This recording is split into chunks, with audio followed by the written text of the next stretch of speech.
Good morning, class 7. So, it's our third video on chapter number 4 from geography, air. Okay, so we were discussing about low pressure and high pressure areas. Okay, so you can firstly see in this image, you can see the low pressure and high pressure of air. Okay, the high pressure areas of air, वहाँ पर क्या होता है here, यहाँ देखिए आप high pressure areas of air में आप देखेंगे air near the surface flows down and away in a high pressure system. क्या बोल रहे हैं कि जब हाई प्रेशर सिस्टम होता है तो ग्राउंड पर जो हवा होती है air near the surface flows down यानी वो and away in a high pressure system. तो ग्राउंड पर जो हवा होती है वो नीचे की तरफ बहती है और वो जो है वहाँ से दूर हटती जाती है। कहाँ पर? हाई प्रेशर एरिया में। ठीक है, कहाँ पर? High pressure. तो वहाँ पर क्या क्रिएट होगा?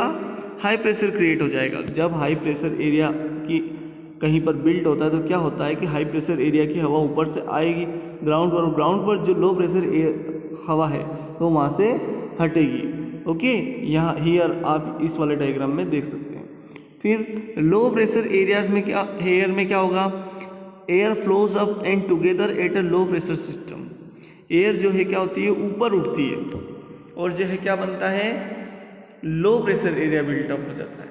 ठीक है, यानी जो हल्की हवा है वो ऊपर की तरफ उठती है, इसे हम बोलते हैं लो प्रेशर एरिया बिल्ट होना। नाउ आप अगर डायग्राम के इस स्लाइड के इमेज के थ्रू आप देखें तो इसमें क्या हो रहा है? लो प्रेशर और हाई प्रेशर एरिया बिल्ड होता है तो क्या होता है, इस रिप्रेजेंटेशन के थ्रू भी समझ सकते हैं। अब क्या होता है देखिए आप, सबसे पहले area of high pressure develops at low altitude यानी कम ऊंचाई पर अधिक दबाव का क्षेत्र यानी हाई प्रेशर एरिया बिल्ड होता है। ठीक है, लो एल्टीट्यूड यानी कम ऊंचाई।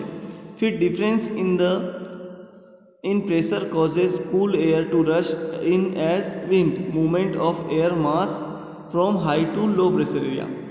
अब क्या होता है कि किसी एरिया पर तो जो है लो प्रेशर एरिया बिल्ड हो गया और किसी एरिया पर हाई प्रेशर एरिया। तो इस डिफरेंस की वजह से जो है क्या होता है कि जो कूल एयर होती है यानी हाई प्रेशर जो एयर होती है वो रश करती है ना, भागती है।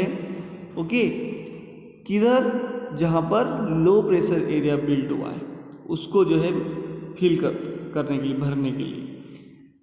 और ये एक साइक्लिक मैनर में मूवमेंट होता है हवा का इस तरीके से, यानी हाई प्रेशर विंड जो है हमेशा लो प्रेशर विंड को धकेलती हुई आगे बढ़ती जाती है।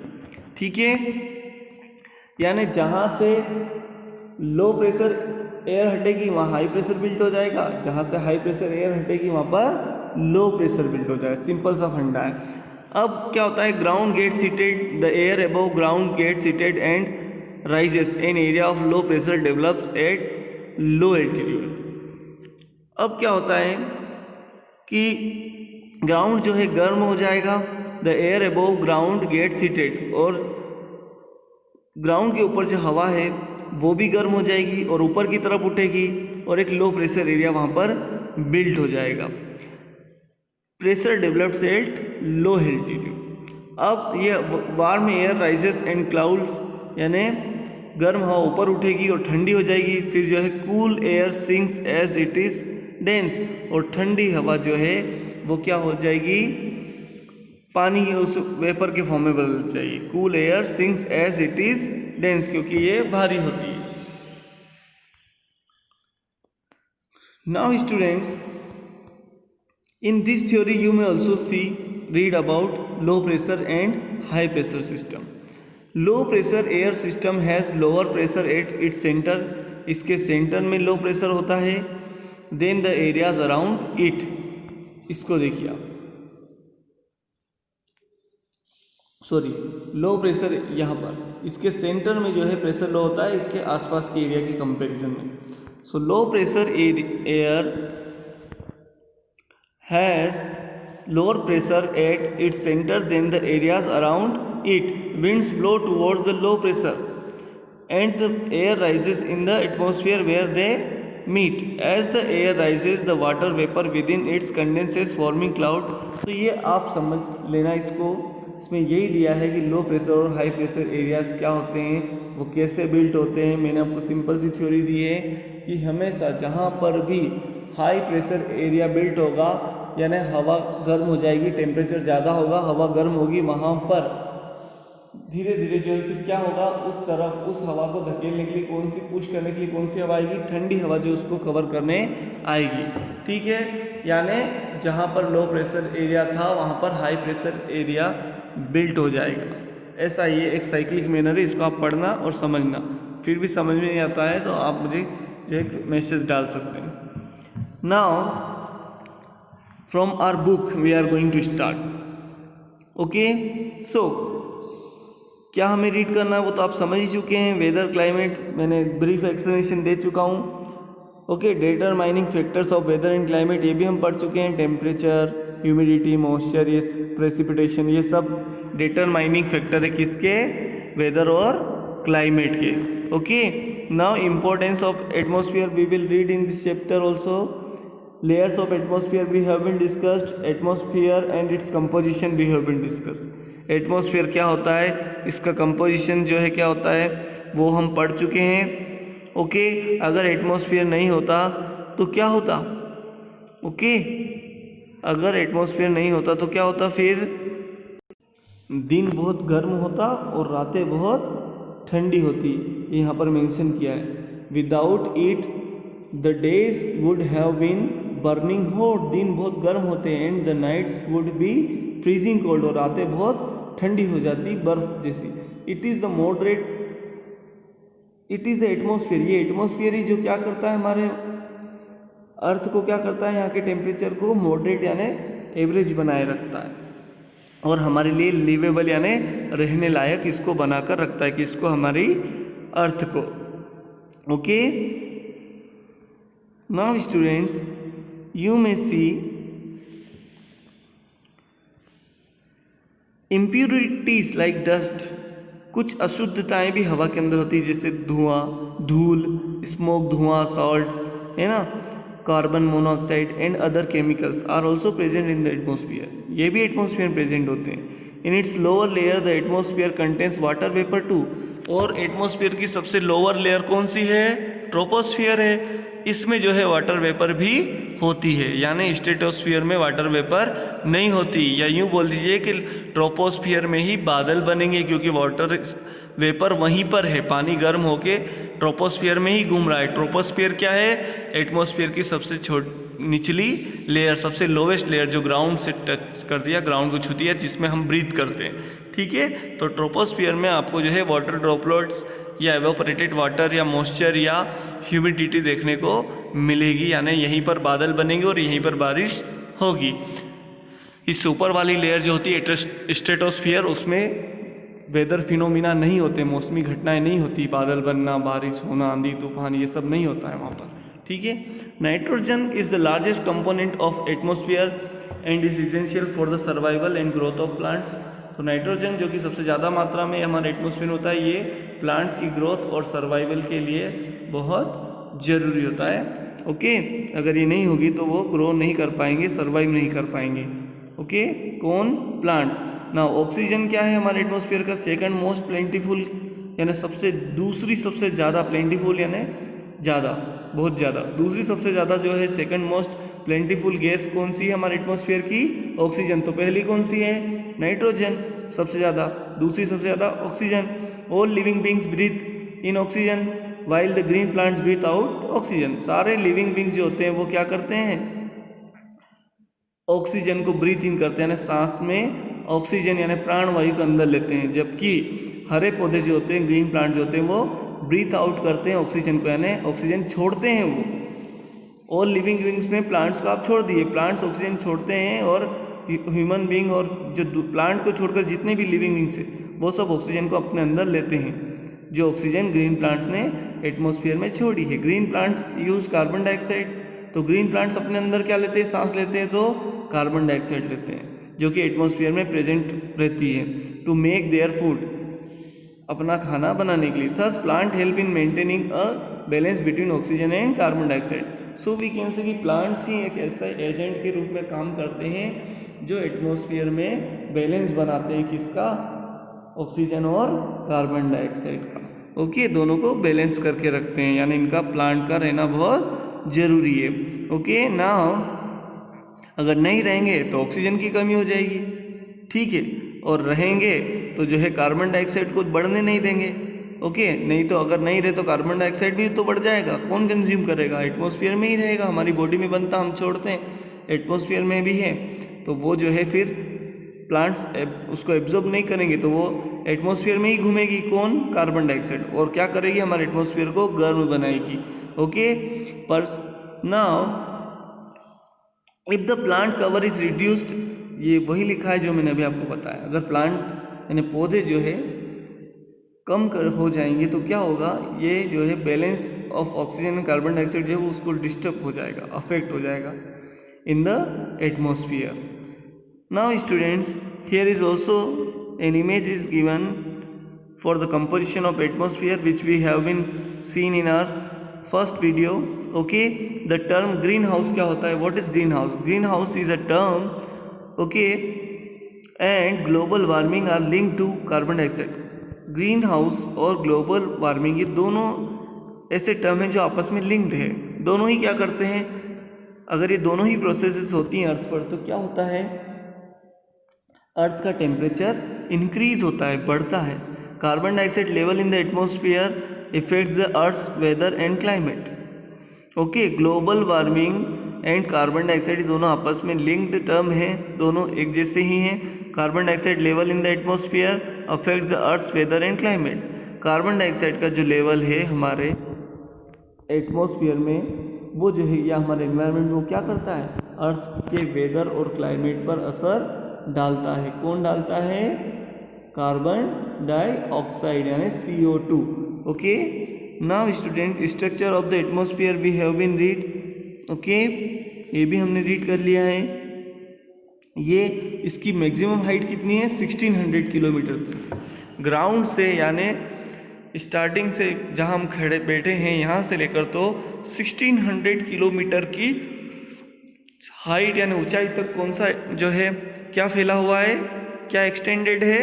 एटमॉस्फेयर। ओके स्टूडेंट्स, और इसके जो है लेयर जो है वो कौन सी लेयर कितने किलोमीटर तक फैली हुई है ये हम पहले ही पढ़ चुके हैं।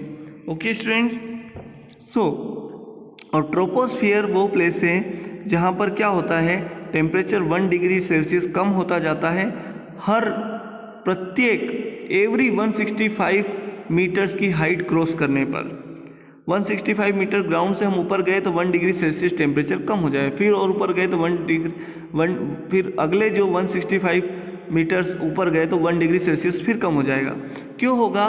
क्योंकि एटमॉस्फेयर की अवेलेबिलिटी कम हो जाती है। ऊपर जितना ऊपर जाएंगे वायुमंडल कम होता जाता है, यानी एटमॉस्फेयर कम होता जाता है, हवा कम होती जाती है, उसकी मात्रा कम होती जाती है।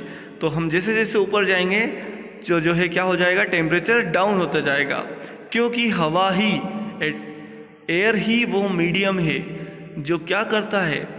सोलर एनर्जी को अपने अंदर एब्जॉर्ब करके रखता है और हमारे एटमॉस्फेयर का जो है क्या करता है? टेम्परेचर जो है मेंटेन बने, उसको हॉटनेस गर्म बनाए रखता है। ठीक है, now the upper most edge of the layer is called a tropopause, यानी सबसे आखिरी किनारा है, सबसे आखिरी जो माने थर्मोस्फीयर का जो आखिरी किनारा है उसे हम क्या कहते हैं? ट्रोपोस्फीयर का जो लास्ट कॉर्नर है मैंने वो एंड बाउंड्री है जहाँ पर ट्रोपोस्फीयर खत्म हो जाता है उसको हम क्या बोलते हैं? ट्रोपोपोज।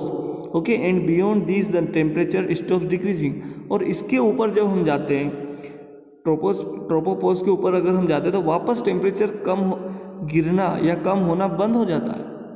ओके, ये थ्योरी आप याद रखेंगे। यानी ट्रोपोस्फीयर में पहले तो क्या होगा? ग्राउंड से आप ऊपर जाएंगे 165 मीटर तो जो है टेम्परेचर डाउन होगा, फिर अगले 165 मीटर पर टेम्परेचर डाउन होगा। ऐसा कब तक होगा? 13 किलोमीटर तक होगा, ग्राउंड से 13 किलोमीटर तक की ऊंचाई तक ये होगा। फिर उस ट्रोपोपोज आ जाएगा 13 किलोमीटर तक की ऊंचाई पर। 13 किलोमीटर के बाद आप मूव करेंगे तो टेम्परेचर फिर नहीं गिरेगा, स्टेबल रहेगा। ठीक है। The tropopause absorb maximum heat and protect us from excessive heating throughout the day and maintains a certain temperature level at night. तो ट्रोपोपॉज जो है वो जगह है जो, या वो लेयर है हमारे एटमॉस्फेयर की, या वो प्लेस है हमारे एटमॉस्फेयर का जो क्या करता है, ज़्यादा से ज़्यादा हीट को एब्जॉर्ब करके रखता है। ओके, और हमें जो है एक्सेसिव हीटिंग यानी ज़्यादा गर्मी से जो है गर्म होने से बचाता है हमारे अर्थ को थ्रू आउट द डे यानी पूरे दिन, and maintains a certain temperatures level at night. और रात में भी कुछ टेम्परेचर जो है हॉटनेस जो है हमारे एटमॉस्फेयर में बनाए रखता है। यानी ऐसा नहीं होता है कि हमें एकदम कोल्डनेस फील होने लग जाती है। हिमालय माउंटेन वाले रीजन में जो कोल्डनेस है ना वो हमें फील नहीं होती रातों में, यानी टेम्परेचर को बिल्कुल डाउन होने से भी बचाता है। यानी कि एवरेज बैलेंस जो है एटमॉस्फेयर में मेंटेन करके रखता है ट्रोपोस्फियर वाली लेयर में। कौन? ट्रोपोपॉज। ओके, नाउ स्ट्रेटोस्फियर ये वो लेयर है जो 13 किलोमीटर से ऊपर और 50 किलोमीटर तक जो है फैली हुई है, जहाँ पर वेदर फिनोमिना नहीं होते हैं, टेम्परेचर कांस्टेंट होता है यानी स्टेबल रहता है, और जो है क्या होता है, the temperature is constant in the lower part of the atmosphere but there is a gradual increase in the upper part। यहाँ पर एक बात और बोली कि इसके निचले हिस्से में तो टेम्परेचर एक जैसा होता है, लेकिन इसके ऊपरी हिस्से में यानी अपर स्ट्रेटोस्फीयर में क्या होता है, टेम्परेचर जो है धीरे धीरे बढ़ने लगता है वापस। ठीक है, और जो है आप बोल सकते हैं जेट विमान होते हैं या एरोप्लेन जो होते हैं, ये सारे जो है स्ट्रेटोस्फीयर में ही मूव करते हैं, क्योंकि वेदर फिनोमिना यहाँ पर नहीं होते, मौसम साफ होता है जो कि उनके लिए सूटेबल होता है फ्लाई करने के लिए, उड़ने के लिए। Now the summit of mount Everest यानी माउंट एवरेस्ट का जो शिखर है इज़ नियरली 9 किलोमीटर अबव, जो कि अर्थ से लगभग 9 किलोमीटर ऊंचा है, मैंने आपको बता चुका हूँ। It lies in the troposphere, ये ट्रोपोस्फियर में ही है। तो ऑब्वियसली क्योंकि ट्रोपोस्फियर की हाइट ग्राउंड से 13 किलोमीटर तक है और माउंट एवरेस्ट के जो टॉप प्लेस है उसकी हाइट तो जो है 9 किलोमीटर ही है, तो ऑब्वियसली वो कहाँ पर होगा, ट्रोपोस्फियर में ही होगा। Now stratosphere contains ozone which absorb the ultraviolet radiation of the sun. Stratosphere में ओजोन नाम की गैस होती है। स्ट्रेटोस्फियर जो कि लेयर है एटमॉस्फेयर की, दूसरी लेयर है ग्राउंड से, ओके, जो कि 13 किलोमीटर से ऊपर और 50 किलोमीटर तक पाई जाती है। यहाँ पर जो है ओजोन लेयर होती है, यानी स्ट्रेटोस्फियर में ओजोन लेयर होती है जो सूरज से आने वाली अल्ट्रावायलेट रेज को रोक देती है, जो कि हमारी बॉडी में स्किन कैंसर, प्लांट की लीव्स को बर्न कर देती है, वेजिटेशन कवर को ख़त्म कर देती है, एनिमल्स में स्किन रिलेटेड डिसीज ये सब क्रिएट कर देती है। ऐसी अल्ट्रावायलेट हार्मफुल रेडिएशन को जो है, जो कि सन रेज के द्वारा होता है, उसको अर्थ तक आने से रोक देता है। कौन? Ozone gas. कहाँ पर होती है ये? स्ट्रेटोस्फियर में होती है।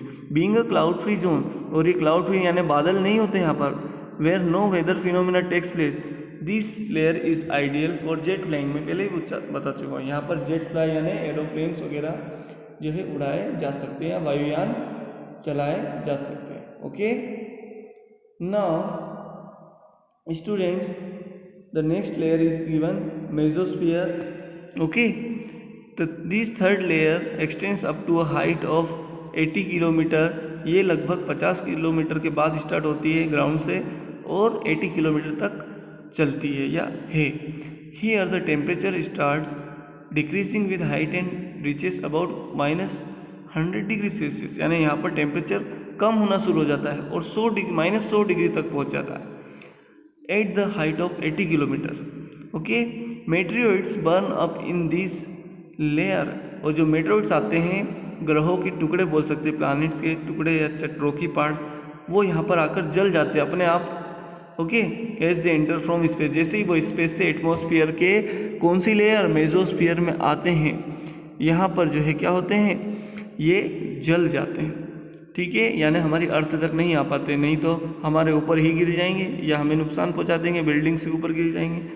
ओके, हमने पढ़ा है चैप्टर 1 में, क्लास 6 में कि जियोग्राफी में, कि वो जो है अर्थ पर गड्ढे जैसे बड़े बड़े हम बोल सकते हैं भूखड्ड निर्मित कर देते हैं। Now thermosphere lying above the mesosphere, ये मेसोस्फियर से ऊपर होती है। This layer extends up to a height of more than 400 kilometre. ये लेयर लगभग 400 किलोमीटर की दूरी तक बनी रहती है। Here the temperature rises rapidly, यहाँ पर टेम्परेचर लगातार बढ़ता रहता है विद इंक्रीजिंग हाइट, जैसे जैसे ऊंचाई बढ़ती है। दिस लेयर कंटेंस आयंस, इस परत में आयंस होते हैं विच आर पार्टिकल, जो कि कण होते हैं, जो क्या कर सकते हैं, that can reflect radio waves, जो रेडियो तरंगों को वापस पृथ्वी पर भेज सकते हैं, एंड इनेबल, और जो है वायरलेस कम्युनिकेशन को, जो हम मोबाइल पर बात करते हैं, टीवी देखते हैं, ये सब वायरलेस कम्युनिकेशन के ही पार्ट है। इन सब को पॉसिबल बनाती है layer. It is also called the ionosphere, thermosphere को आइनोस्फीयर भी कहते हैं due to the presence of ions. फिर जो लास्ट लेयर है एक्सोस्फीयर, यानी जिसके बाद, इस लेयर के बाद एटमॉस्फेयर नहीं होता है ना, हवा नहीं होती, स्पेस आ जाता है। ठीक है, तो एक्सोस्फीयर जो है वो कहाँ तक फैला हुआ है, 401 से लेकर 1600 किलोमीटर तक ग्राउंड से जो है क्या फैला हुआ है, एक्सोस्फीयर फैला हुआ है। ओके, जो कि स्पेस से जुड़ा होता है, यानी इसके आगे क्या है, स्पेस आ जाएगा, निर्वात, वैक्यूम। ठीक है, जहाँ कुछ हवा नहीं। The air here is very thin, यहाँ पर एटमॉस्फेयर बहुत कम है, हवा बहुत कम होती है। कंटेनिंग गैसेज लाइक हीलियम, और किस तरह की गैसेज है एक्सोस्फीयर में, एक्सोस्फीयर का ज़्यादातर हिस्सा कौन सी गैसेज से मिलकर बना है, हीलियम एंड हाइड्रोजन से, that float into the space from here, जो कि स्पेस में तैरती है यहाँ से। नाउ सिग्निफिकेंस ऑफ, यानी इंपॉर्टेंस ऑफ द एटमॉस्फेयर, वायुमंडल का क्या इंपॉर्टेंस है, तो इसमें आप पढ़ेंगे कि it acts as a blanket, ये हमें अल्ट्रावायलेट रेज से बचाता है। कार्बन डाइऑक्साइड प्रेजेंट है इसके अंदर, जो प्लांट को अपने फूड बनाने में हेल्प करती है। ये हमारी अर्थ को जो है गर्म होने से बचाता है, इट हेल्प्स इन कीपिंग, और गर्म होने में भी हेल्प करता है। ठीक है, और ज़्यादा गर्म होने से भी बचाता है, दोनों ही काम करता है। हमारी अर्थ को हीट एब्जॉर्ब करने में हेल्प करता है कौन, एटमॉस्फेयर, जिसकी वजह से हमारी अर्थ पर एक एवरेज टेम्परेचर हमें मिलता है, जिसकी वजह से यहाँ पर लाइफ जो है पॉसिबल है। The presence of oxygen and nitrogen is essential for the survival and growth of both animal and plant life. We have been read, हम पढ़ चुके हैं इस बारे में। The water vapour in the atmosphere leads to precipitation and influences weather and climate, और जो water vapour होती है एटमॉस्फेयर में, ठीक है, वो हमारे अर्थ पर जो है प्रेसिपिटेशन में हेल्प करती है, और यहाँ पर डिफरेंट टाइप्स के वेदर और क्लाइमेट क्रिएट करती है। ओके, सो नाउ हमने क्या रीड कर लिया है, एटमॉस्फेयर का कंपोजिशन क्या होता है, ठीक है, और एटमॉस्फेयर का स्ट्रक्चर, ये दोनों ही चीज़ें हमने रीड करी हैं, और एटमॉस्फेयर का इम्पोर्टेंस।